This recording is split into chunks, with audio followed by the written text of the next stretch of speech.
Creepers, ravi de vous retrouver pour ce 18e numéro de Creepy News. Comme me l'avait fait remarquer un des fidèles abonnés de la chaîne, le format Creepy News fête ses 1 an. Creepy News en 1 an, c'est donc 18 numéros, presque 130 news rédigées, enregistrées et montées, et un peu plus de 3h45 de programme. Entre nous, je m'attendais pas à pousser le format aussi longtemps et aussi loin, et c'est sans doute grâce à vous et à vos retours que j'ai tenu bon, et que j'ai eu envie de continuer à faire vivre ce format, en le faisant évoluer. Merci à tous. Allez, trêve de bavardage, et voyons voir ce que nous a réservé l'actualité creepy à travers le monde. Exorcisme. Les possessions et autres exorcismes font partie de mes thèmes préférés dans le domaine du creepy.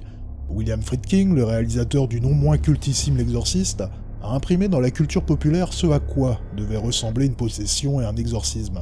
Il n'y a qu'à voir le nombre de films ayant exploité les mêmes ficelles pour s'en convaincre. Paradoxalement, William Friedkin, à l'époque de la conception du film, n'avait alors jamais assisté à un réel exorcisme.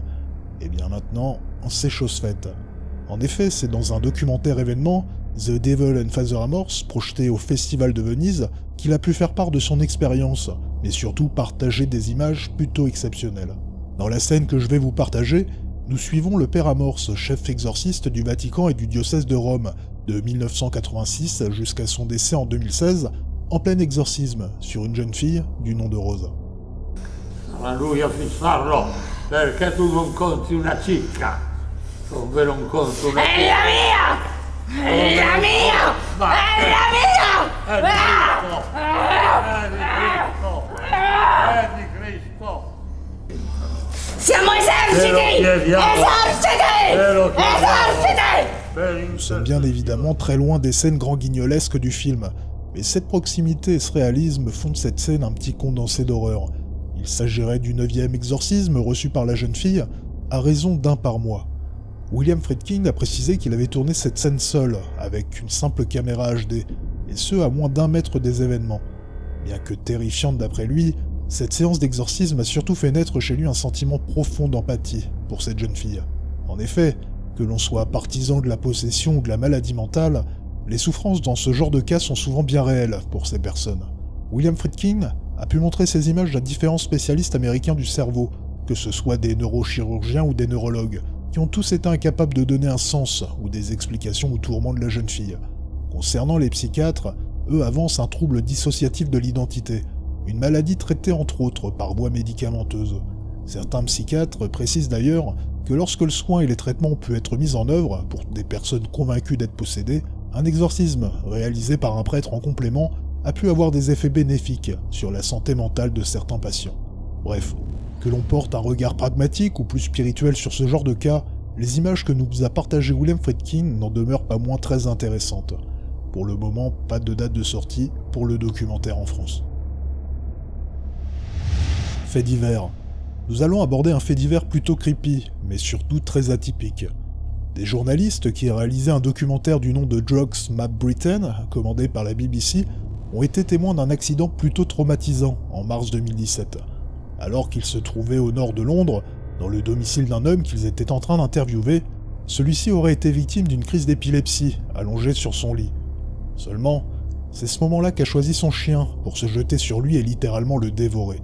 Mordu au larynx, au cou et au visage, l'homme est décédé d'une hémorragie plus que conséquente. Devant cette scène d'horreur, l'équipe de la BBC a tenté d'extirper l'homme de la gueule de l'animal, mais en vain. Les secours ont été rapidement prévenus, mais il était déjà trop tard. L'homme est décédé peu de temps après son arrivée à l'hôpital. Mais qu'est-ce qui a poussé Major, un Staffordshire Bull Terrier, à littéralement déchirer son maître, un certain Mario Periwato, âgé de 41 ans? Eh bien c'est là que l'histoire devient atypique, car c'est courant septembre, lors d'une audience au tribunal, que Nicholas Carmichael, un vétérinaire toxicologue, a expliqué avoir découvert dans l'urine du chien des traces importantes de crack et de cocaïne. Le vétérinaire explique. Il est très probable que le chien ait consommé des drogues, sûrement en les mangeant. C'est quasiment impossible de savoir si ça l'a poussé à attaquer, mais les drogues ont très certainement modifié son comportement. Ce chien a dû malencontreusement ingérer une ou des doses de son maître, ou il a été soumis à des vapeurs. Les questions que l'on pourrait donc se poser sont les suivantes. Est-ce que le maître a délibérément rendu son chien accro, ou s'agissait-il plus simplement d'une ingestion accidentelle? Nous n'aurons sans doute jamais la réponse. Les analyses toxicologiques ont révélé en tout cas que la victime était, elle, sous l'emprise de stupéfiants. Et comme c'est bien souvent la règle, dans ce genre de cas, le chien devrait être euthanasié. Nous sommes donc face à un fait divers plutôt dramatique. Extraterrestre. Partons en Argentine où des agents de police de la ville de Corrientes ont partagé le 13 septembre dernier une photo plutôt impressionnante d'un extraterrestre se baladant dans un parc. La photo a sacrément buzzé et s'est retrouvée sur un nombre considérable de médias. Voici l'histoire. Appelé par un groupe de jeunes qui auraient vu une créature étrange, une équipe de police est intervenue dans un parc afin de découvrir de quoi ils retournaient. Comme le hasard fait bien les choses, ils sont tombés nez à nez avec la fameuse créature et ont pu sortir leur mobile pour la prendre en photo. Alors qu'ils se rapprochaient, elle s'est enfuie en sautant dans la rivière et n'a plus donné aucun signe. Assez rare pour le noter, nous avons droit à une photo d'assez bonne qualité. L'extraterrestre est bien identifiable, et en dehors de sa taille importante, il ressemble plutôt à l'image que l'on se fait d'un extraterrestre si on se réfère à la culture populaire. Bien évidemment, la photo n'a pas laissé insensibles les internautes, entre ceux complètement ébahis par le cliché et ceux restant plutôt circonspects, les avis étant très partagés. Certains internautes ont remarqué que la créature ressemblait étrangement au fameux alien du film Signe de M. Night Shyamalan, ce qui entre nous est plutôt vrai. En tentant de creuser la question, j'ai découvert que la photo avait d'abord été partagée sur le Facebook d'une radio locale de Corrientes, Radio LT7, le 13 septembre dernier, avec la fameuse histoire que je viens de vous raconter. En remontant le fil, j'ai découvert qu'il n'y avait pas seulement une image, mais aussi une courte vidéo. La voici. En mouvement, l'alien paraît d'un coup moins impressionnant, et il y a bien une raison. Cette histoire n'est en fait qu'un canular, brillamment orchestré par un illustre inconnu qui s'est contenté de partager la photo d'un film espagnol à petit budget. Le film se nomme OVNI et surfe sur la mode des fun footage, avec pour cadre les ovnis et les extraterrestres. Je ne vous cache pas ma déception. Cet exemple nous montre encore une fois qu'il est nécessaire de garder un esprit critique sur ce que l'on peut voir et de ne pas prendre pour argent comptant ce qu'on essaie de nous faire gober. Une simple image tirée d'un film, et c'est la machine à fantasmes qui se met en branle. I want to believe, mais pas à n'importe quel prix. Justice. Le mercredi 6 septembre, après 21 tentatives étalées sur presque 40 ans, Leslie Van Houten, condamné à la prison à vie, a reçu l'accord du Conseil californien pour une libération conditionnelle. C'est dans 5 mois après étude du dossier que le gouverneur de la Californie, Jerry Brown, devrait se prononcer en validant ou en rejetant cette demande de libération conditionnelle. S'il ne fait rien, la demande de liberté sera automatiquement validée. L'année dernière, une décision identique avait été prononcée en faveur de Leslie Van Houten par le Conseil californien. Seulement, le gouverneur l'avait rejetée. J'imagine que certains d'entre vous se demandent qui peut bien être cette fameuse Leslie Van Houten. Pour les autres, ce nom vous dit sûrement quelque chose. En 1967, Leslie Van Houten était une gamine paumée. Tombée dans la drogue après le divorce de ses parents, elle est tombée enceinte à 17 ans et a été forcée d'avorter par sa mère. Elle quitte alors le domicile familial en vue de trouver une communauté hippie qui pourrait l'accueillir. Elle tombe alors sur la famille, un groupe hippie particulièrement violent, et en devient un des membres actifs. Alors âgée de 19 ans, elle participe à une série de meurtres qui aura terrorisé Los Angeles dans le courant de l'été 69. La famille était alors dirigée par le leader tristement célèbre Charles Manson.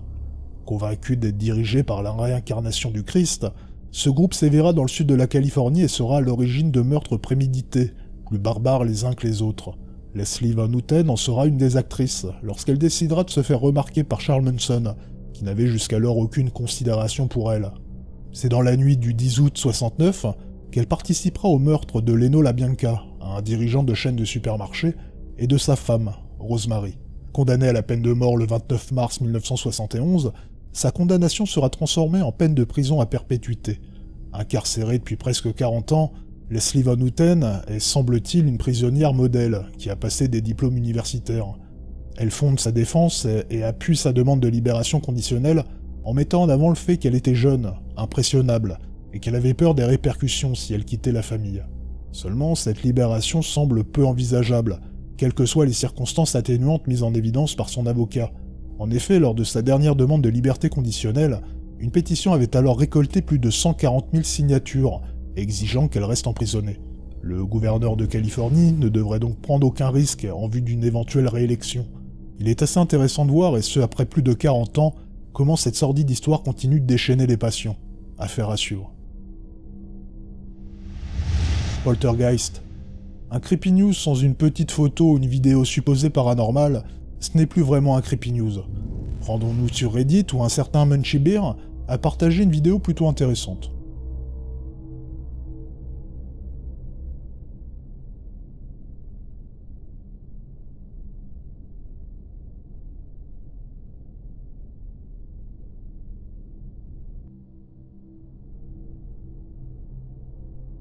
Je vous l'accorde, ce n'est pas la vidéo de l'année, mais la chute du pack de bouteilles m'a plutôt interpellé. Munchy Bear explique que cette vidéo filmée avec son smartphone montrerait la réserve d'un magasin appartenant à des membres de sa famille. Alors que sa mère, embauchée un matin, elle a découvert un pack de 6 bouteilles de liqueur fracassées au sol. Les employés du magasin ont alors assuré ne pas être à l'origine de la dégradation. Pour en avoir le cœur net, ils ont donc consulté les bandes de la caméra de surveillance de la réserve, la vidéo que vous venez de voir. L'auteur précise que des gens ont parfois évoqué un certain malaise dans le magasin. Une employée, elle, serait persuadée d'avoir été touchée dans le dos. Cependant, Munchy Bear ne trouve pas cela assez significatif pour en tenir compte et faire le lien avec les événements de la vidéo. Plusieurs personnes dans les commentaires ont demandé à l'auteur du post de partager la bande originale, mais étrangement il ne leur a pas répondu. La vidéo sur YouTube étant non répertoriée, ce qui laisserait à penser que Munchy Bear n'est pas à la recherche du buzz, ce qui pourrait être un indice sur sa bonne foi, mais en aucun cas une preuve. Beaucoup évoquent la chute plutôt étrange du pack de bouteilles, qui se fait en 2 temps, le fil de pêche est évidemment évoqué. Concernant l'orbe, l'insecte ou le montage semblent faire consensus. Comme vous avez dû le constater, on peut distinguer un drôle d'effet au milieu de la vidéo, un souci de compression ou un anti-aliasing aux abois pour certains. Seulement, étant un utilisateur averti sur un certain nombre de logiciels de montage, ces explications ne me plaisent pas. Si j'avais voulu dissimuler quelqu'un ou quelque chose derrière un masque, je n'aurais pas fait mieux. Juste pour le fun, je vous ai fait une petite vidéo d'apparition-disparition, réalisée en 10 minutes sur After Effects pour vous montrer à quel point il est facile de faire apparaître ou disparaître à peu près n'importe quoi.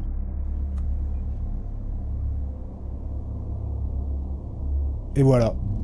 Alors, selon vous, poltergeist amateur de liqueur ou énième canular ? On termine avec le point culture. J'en avais parlé dans un précédent Creepy News, mais voilà que le jeu Scorn refait surface par l'intermédiaire d'un Kickstarter. Étant amateur également de science-fiction, j'ai particulièrement flashé sur cette direction artistique mêlant la chair au métal. Un vrai petit cauchemar. En développement depuis un peu plus de 2 ans, Scorn progresse plutôt bien. Jeu épisodique coupé en 2 parties, Dyson, la première moitié du jeu, est presque terminé et devrait sortir en 2018. Appuyé financièrement par Humble Bundle, dans un premier temps, le studio BB Software s'est lancé dans un Kickstarter courant septembre, avec un objectif de 150 000 $, afin d'accélérer le développement et atteindre la qualité désirée, un objectif qu'ils sont sur le point d'atteindre. Librement inspiré du travail de l'artiste, Hans Rudi Giger, qui a d'ailleurs bossé sur l'incroyable univers visuel d'Alien, Scorn a une véritable identité visuelle. Étrange, dérangeante, parfois dégoûtante, c'est un parti pris qui en repoussera sans doute plus d'un. Pour ma part, je la trouve incroyable et cauchemardesque. Les armes font d'ailleurs penser furieusement aux pistolets confectionnés à base d'os de poulet du film Existence. Les mécaniques de gameplay sont encore assez obscures, entre combat, fuite et énigmes contextuelles. Je ne pense pas que Scorn sortira des sentiers battus de ce côté-là. En ce qui concerne l'histoire et la narration, là aussi le flou prédomine. Il devrait n'y avoir que peu ou pas de dialogue. À charge aux joueurs de décoder cet univers et d'y survivre. Bref, tout semble bien se dérouler et les développeurs nous ont gratifié d'une vidéo de gameplay de 8 minutes, qui vient un peu plus enfoncer le clou. Pour les backers, une démo est disponible. Je suis vraiment très impatient. Difficile de passer à côté de l'événement qu'a été la sortie du film Ça. Entre le matraquage publicitaire et la communication rondement menée, Ça avait tout pour faire un carton. Ce qui a d'ailleurs été le cas. Je profite donc de Creepy News pour vous donner mon avis sur le film que j'ai vu en VO et aussi en VF. Et ce, sans spoilers. Sachez tout d'abord que j'ai lu les livres et vu le fameux téléfilm des années 90 une dizaine de fois. Je n'avais pas de grandes attentes concernant le film. J'étais même assez dubitatif concernant le nouveau Pennywise, malgré un fort potentiel. Pourtant, je suis sorti ravi de ma séance. Alors en effet, le film a de quoi diviser, car bien que marketé comme un film d'horreur, ça, de mon point de vue, se rapproche plus de la fable horrifique, un peu comme le labyrinthe de Pan de Del Toro. Comme je l'ai déjà dit pour ceux qui me suivent sur les réseaux sociaux, ça est comme un train fantôme. On y va pour se faire peur, on s'éclate, mais on est loin d'en ressortir terrorisé. Tout en reconnaissant que le nouveau Pennywise et ses apparitions sont toutes plus fun les unes que les autres, Mention spéciale à la scène des diapositives et à la cave submergée d'eau, 2 scènes dispo dans les trailers. Au final, c'est la bande de gamins qui porte le film, attachant et confronté pour certains à un quotidien épouvantable, ce qui est de mon point de vue l'aspect le plus sombre du film. Les losers et leur jeu d'acteurs plutôt juste tirent le film vers le haut, notamment en VO. Face à cette bande et leurs aventures qui ne sera ni plus ni moins qu'un rite de passage, les amenant à quitter le monde des enfants, comment ne pas penser aux Goonies, au premier téléfilm Ça, Stand By Me, ou plus récemment Stranger Things. J'ai aussi apprécié le fait que le film ne soit pas non plus une simple fable et édulcorée, car en effet, au vu de certaines scènes très brutales, ce n'est pas pour les jeunes enfants, mais plutôt pour les adultes nostalgiques d'un cinéma d'une certaine époque. Pour conclure, ce n'est sans doute pas le film de l'année et encore moins le film d'horreur tant attendu, mais Andreas Muschietti, le réalisateur du film, a un talent indéniable pour nous raconter ce genre d'histoire, et une vraie patte dans la mise en scène. C'est donc avec impatience que j'attends la deuxième partie du film. Nous devrions revoir les losers à l'âge adulte. Seulement cette fois, le film devra se passer en grande partie de cette bande de gamins très attachants, qui avaient su porter le film. Le défi s'avérera donc plus difficile. Affaire à suivre. Voilà, Creepy News c'est fini pour aujourd'hui, comme à chaque fois. Si la vidéo vous a plu, n'hésitez pas à liker, à la partager et à en parler autour de vous. Sachez enfin que je suis en train de travailler d'arrache-pied sur le projet témoignage des abonnés. Vous devriez avoir des nouvelles d'ici quelques temps. En attendant, en bas on flotte tous. Venez donc flotter avec nous.